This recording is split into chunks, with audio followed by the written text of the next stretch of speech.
तो दीदी अब ये बताइए, चुनाव बहुत करीब आ गए हैं और इसको लेकर आप भी मानेंगे, इसको लेकर कि राम मंदिर एक अहम मुद्दा होगा। और आपने बोला कि राम जी का काम है, राम जी कराएंगे, कोई श्रेय नहीं ले सकता। लेकिन अब इसकी होड़ है, एक तरफ से कहते हैं कि ये मैं लेके आया, दूसरी तरफ के लोग कहते हैं कि ये तो अदालत के आदेश पे चीज़ें हो रही हैं। तो जिस बात की आप चर्चा कर रही थी कि राम जी का काम है, लेकिन श्रेय की होड़ तो लगी है। लेकिन देश के प्रधानमंत्री ने न्यायालय के निर्णय के बाद भूमि पूजन में जैसे सम्मिलित होकर और अभी प्राण प्रतिष्ठा में सम्मिलित हो रहे हैं, तो ये गौरव उन्होंने अपने आप ले लिया। चुनने श्रीनिवास, देखो भगवान हमेशा हर व्यक्ति को दोराहे पे खड़ा करता है, इधर चुन लो या इधर चुन लो। उन्होंने ये, जैसे दुर्योधन ने नारायणी सेना चुनी और अर्जुन ने नारायण चुन लिए, तो ऐसा ही देश के प्रधानमंत्री ने किया। अब उनका ये चुनाव है कि वो इसको करने का गौरव प्राप्त कर रहे हैं। और मैं ये नहीं कहती कि प्रधानमंत्री वहाँ जा रहे हैं तो अयोध्या धन्य हो जाएगी, वो धन्य हो जाएंगे संतों के आशीर्वाद पाके। और ये भी तो कला चाहिए ना श्रीनिवास, कि कैसे आशीर्वाद लिए जाते हैं, कैसे भावनाओं को समझा जाता है और उनका आदर किया जाता है। आप कुछ सलाह देंगी और विपक्ष के लोगों को कि ये कला कैसे सीखें? भारतीयों की उपेक्षा करके भारत में राजनीति नहीं हो सकती। बहुत लंबा काल ये हुआ है, बहुत पीड़ाएं झेली हैं, क्योंकि हमारी जो मूल परंपरा है, और इसके लिए चाहे कोई किसी धर्म को माने, चाहे कोई संप्रदाय को माने, लेकिन ये बात निश्चित है कि यहाँ जितने हम सब लोग हैं, हम भारतवंशी हैं, भारत की परंपरा का सम्मान करके ही।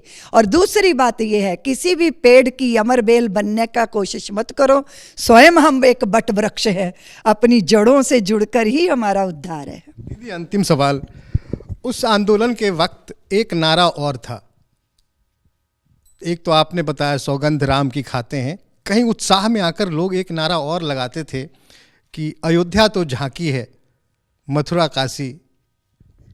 नहीं, वो जोश भी था, उसमें होश भी था। अयोध्या तो झांकी है, मथुरा काशी बाकी है, ये तो जीवन का लक्ष्य है।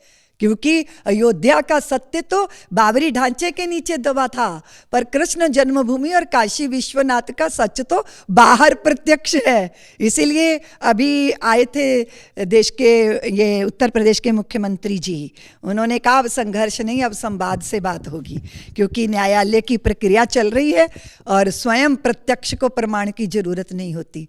इसलिए हमारे तीनों स्थान जो है भव्य मंदिरों के साथ सजेंगे। और आपको तो पता है, अभी काशी कॉरिडोर में जब लोकार्पण हुआ, हम सब गए तो देखा नंदी बाबा तो उधर ही मुख करके बैठे हैं जिधर भोले बाबा हैं।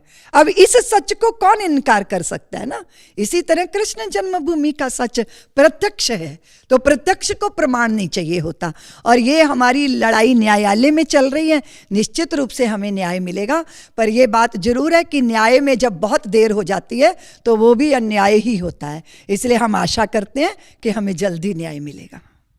धन्यवाद दीदी, और आपको बहुत शुभकामनाएं और बधाई भी कि आपका संघर्ष अब अंतिम मुकाम पे पहुंचा और 22 जनवरी को रामलला अपने भव्य दरबार में विराजित हो जाएंगे।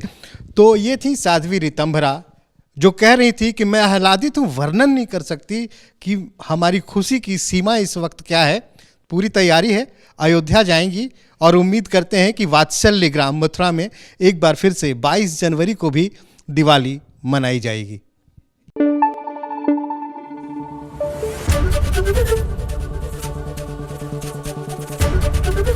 एबीपी न्यूज़ आपको रखे आगे।